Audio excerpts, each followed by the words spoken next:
Ang Pangyan River sa Glan, Sarangani Province ay isang likas na yaman na mahalaga para sa kalikasan at komunidad.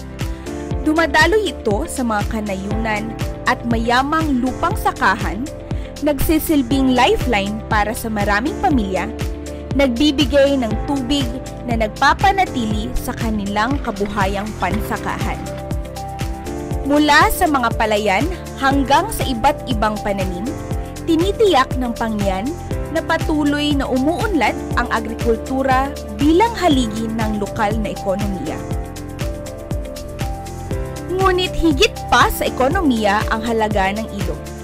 Ang Ilog Pangyan ay tahanan ng isang mayamang ekosistema na sumusuporta sa iba't ibang uri ng halaman at hayop na nag-aambag sa biodiversity ng rehiyon.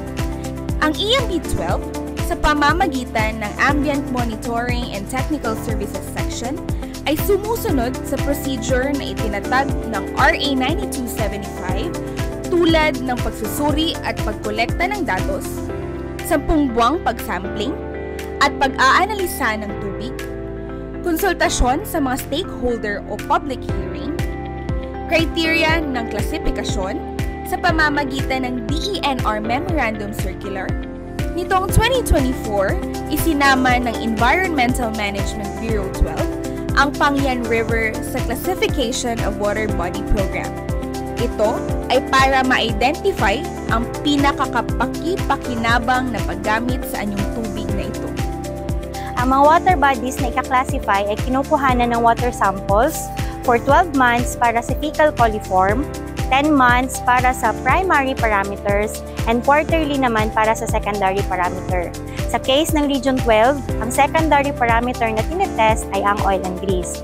Para naman sa primary parameters ay ang pH, dissolved oxygen, biochemical oxygen demand, temperature, nitrates and phosphates, chlorides, and total suspended solids.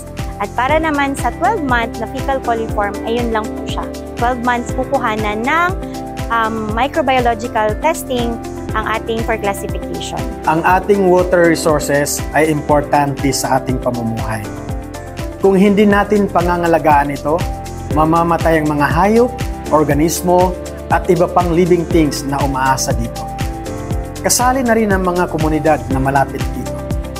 Kaya, nananawagan kami mula sa Environmental Management Bureau 12 na tulungan nyo kaming pangalagaan ito. Wala nang mas mainam na solusyon sa water crisis, kundi ang ma-prevent ang iba't ibang klaseng pinagmumulan ng water pollution. Ang programang ito ay nagtitiyak na ligtas ang tubig para sa agrikultura, pag-inom at recreation.